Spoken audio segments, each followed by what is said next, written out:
Today I'm going to be answering a question that I get a lot.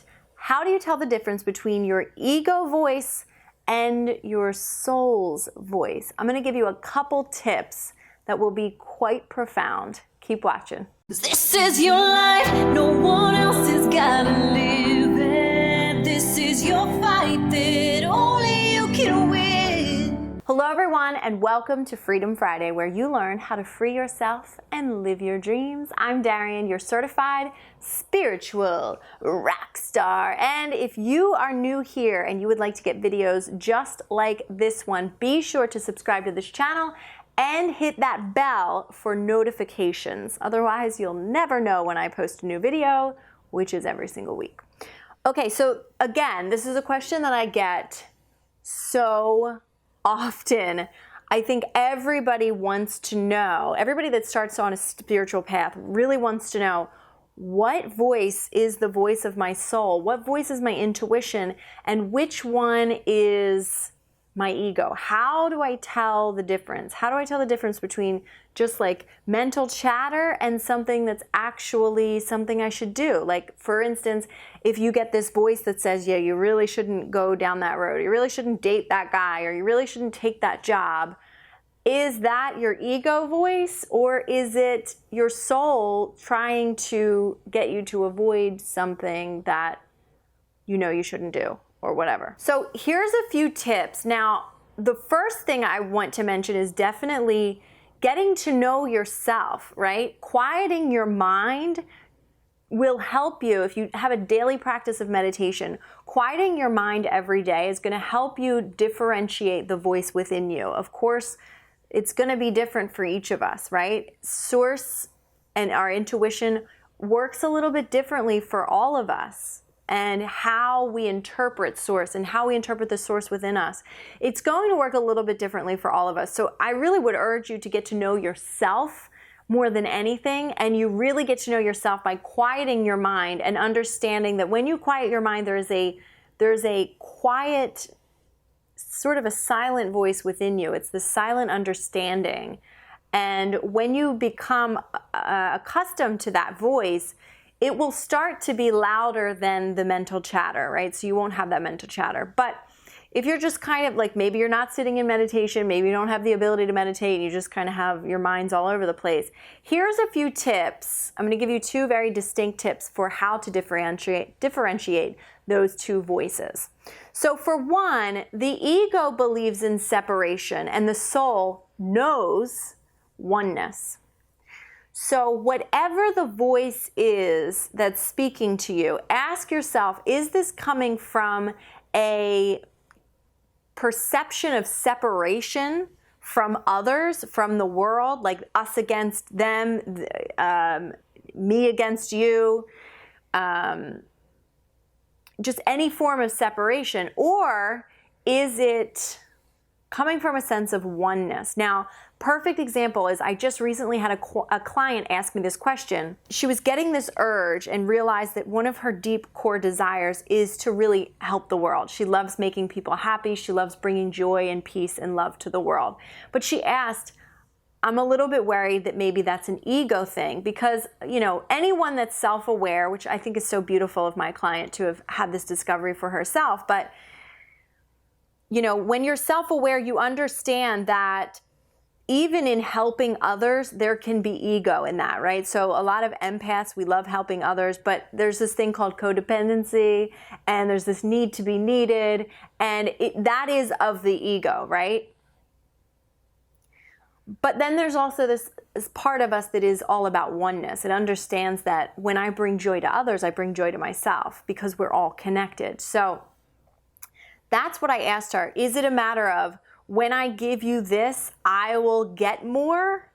Or is it, by giving you, I am already given it, right? So is it, when I give you joy, when I lift you up, I get like this high off of it, I'm getting something in return, which is this sense of separation? Or is it that by giving to you, automatically by giving to you, I am receiving, right? There's a difference. There's a sense of oneness in when I give to you, and let's be clear about what that giving is. When I give to you just I don't want to call it selflessly because I just hate this concept of like selfish and selfless. But when I just give to you selflessly, and let's say the self is the ego, right? The separated self, which is an illusion. When I give to you selflessly, meaning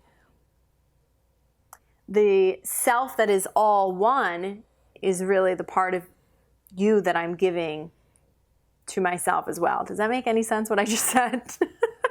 So basically, when I give you love, I'm automatically given love. Not that I give you love and then it fuels me, it picks me up, makes me feel better about myself. Nothing like that, but more in the act of just giving to you, just selflessly giving to you, I feel the sense of my soul, right? So just ask yourself, is this voice coming from a voice that believes in separation, or is this voice a voice that believes in oneness? Okay? The other one is when it is your soul's voice. Now, this is a really good tip for intuition, and this is how my intuition works. I don't know if other people's are like this. I know that people may think that, okay, I'm just going to say it. I guess I'm saying it. People may think that they're following their intuition when they get a really bad feeling about something, but they're not. And my intuition just told me to say that. They're not. They're not getting, if you ever have like a psychic tell you like, oh no, that's bad. I got a bad feeling. That's going to be terrible for you. I feel terrible about that, or be in a sense of fear. That is their ego. That is not their intuition. Same works for you. Same works for everybody's intuition. Your intuition is either completely neutral about the things that happen. I don't care if somebody's dying. I don't care if something terrible is about to happen. You will not feel bad about it if it is your soul telling you, because your soul understands oneness. Your soul understands eternity, if I could talk. Your soul understands that you and all of us are eternally whole and complete and one, that death isn't real, that all the bad things we think happen aren't actually real. Only the ego believes in all those bad, terrible things that really are a construct of our own mind, right? Our own mind made up all the terrible things because it's how we react to the world. It's not the world, the things that are happening in the world, it's how we react to it. So your soul is either going to be completely neutral about something, or it's going to be anywhere from, on the emotional scale, from completely neutral, like I'm neither here nor there, it just is what it is, or it's going to be exhilarated by it. It's going to feel good about it. It's going to be like, yeah, this is it. This is right. But for the most part, if you're like following your intuition, if I'm doing a reading on someone, for the most part, I'm going to feel pretty neutral about it. It's just a matter of fact. It's just like, yeah, this is what it is. And I don't feel anything about it because it's just what it is, right?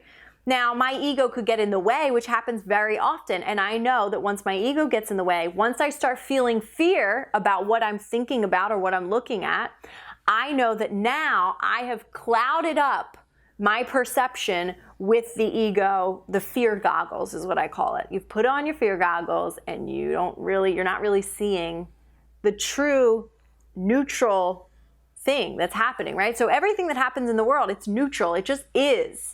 It's not bad or good. We call it bad or good by putting that label on it.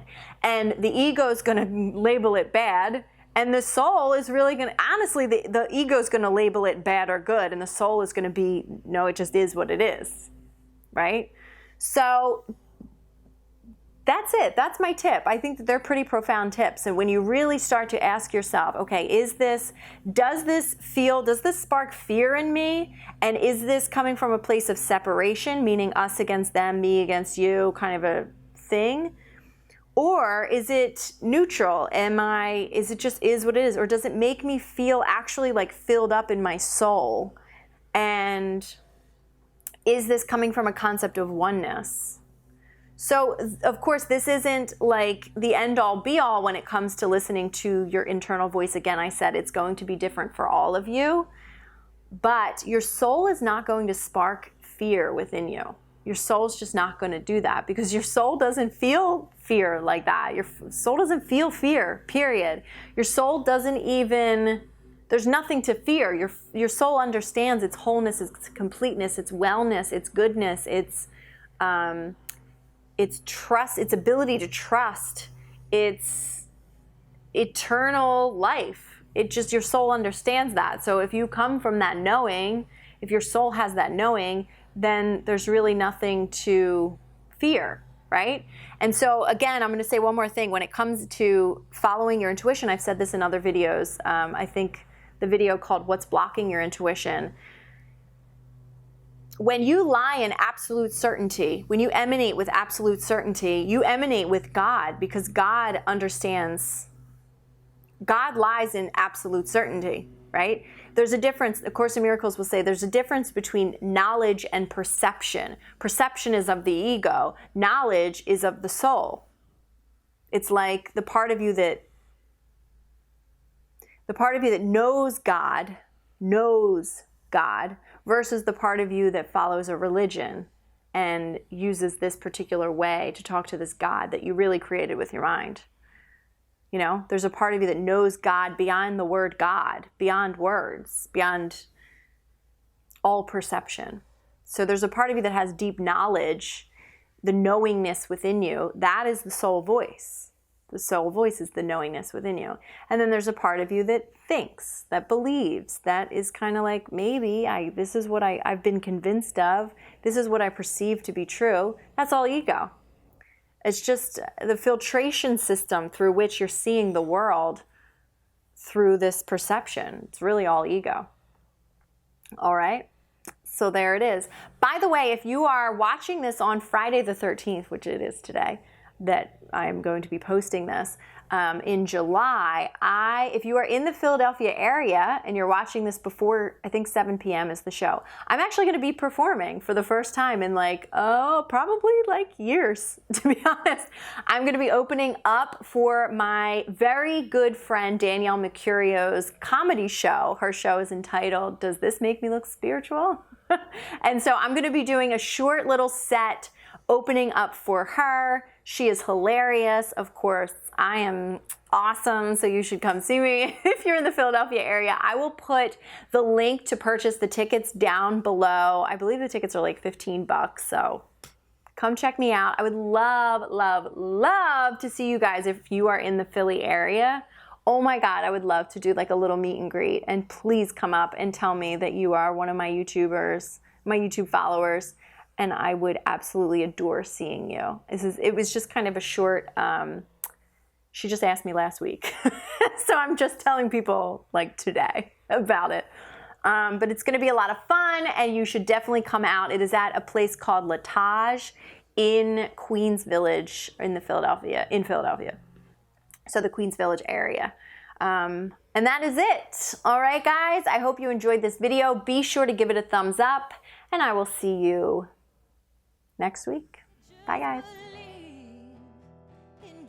Hey guys, thank you so much for watching. Please share this video with whomever you think it could help. It's definitely a question that I get all the time from people that are in the spiritual world and even not in the spiritual world. I think everybody wants to know which voice is the right one that's talking to me in my head. Also, be sure to follow me on social media, Darienne Empire on Instagram. I also do IGTV sessions called Tips for Taking Your Throne that I just started doing. And of course, I have a Facebook group that is absolutely amazing for empaths that want to get a little bit of support and knowledge about being an empath. And that's it. I also have all sorts of amazing, wonderful things going on all the time. So follow me, check me out, and I will see you guys next week. Until then, check out this video from the archive. All right, I'll see you next week. Bye.